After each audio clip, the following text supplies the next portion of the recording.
Child Protective Services that I mentioned a little while ago.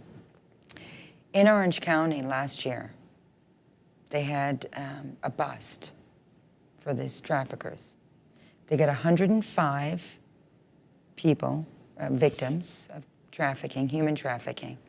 65% of those victims were wards of Child Protective Services. Not only were they wards of Child Protective Services, but check this out. They were never reported missing. Oh, wow. Oh, wow. So maybe they were literally sold by people within Child Protective Services.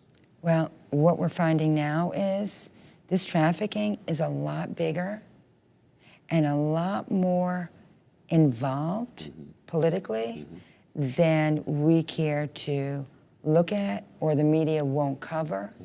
Everybody's afraid because there's some real big heavy hitters that are very influential that are involved. And the acquisition of the children was for sexual purposes? Absolutely. Children are sold, and there have been cases, children are sold up to 75 times in one day. One day, 75 different Johns abuse this child. Right.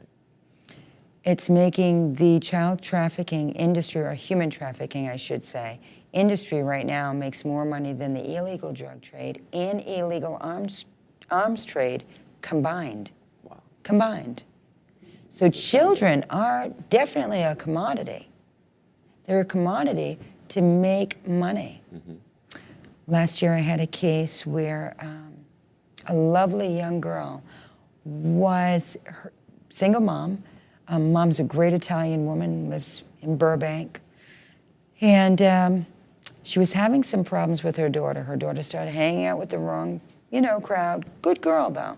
Just, needed to be pulled back in. Live in the bling Yeah. ring. She'll end up robbing from Paris Hilton's house, like the bling ring was. Exactly. Yeah, that's right. So mom calls a friend at the police department. She says, I'd like to put a little scare. I want to do something. I want to make sure she's okay. And, he says, call Child Protective Services. She says, okay, I'll try it. She called Child Protective Services. They said, we need to take her and, help out here. They put this child, gorgeous, she looks like a model, 16 years old, 15 at the time, in this group home. The mom goes to visit her. It was near the holidays, goes to visit her. She feels like, all right, she's going to learn her lesson. She'll never mess up again. This is a hardcore lesson. Her daughter's gone. Her daughter and 3 other beautiful young girls. Now, you have to bear in mind, Sean, that the gates around this group home, locally, are high. They're too high, and they are locked, and they're electronic. You are not getting out. Yeah. And there's a full staff. Well, the staff says, gee, we were short-staffed, and we just don't know how this gate got open. This mother daily for over 1 year posted, she came on my show. She did not stop looking for her daughter. Her daughter is home. She found her through the efforts of a combined community effort.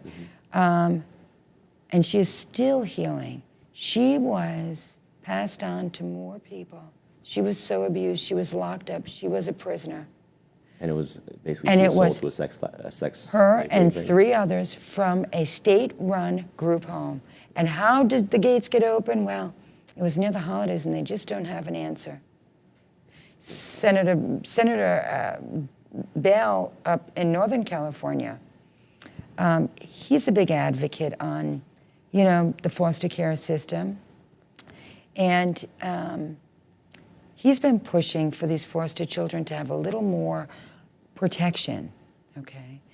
A colleague of mine that runs an organization called the Humanitarian Alliance, what she found out is 48 hours after a child is aged out, meaning they're 18 and they leave their foster homes, within 48 hours, 60 to 75% of them are captured.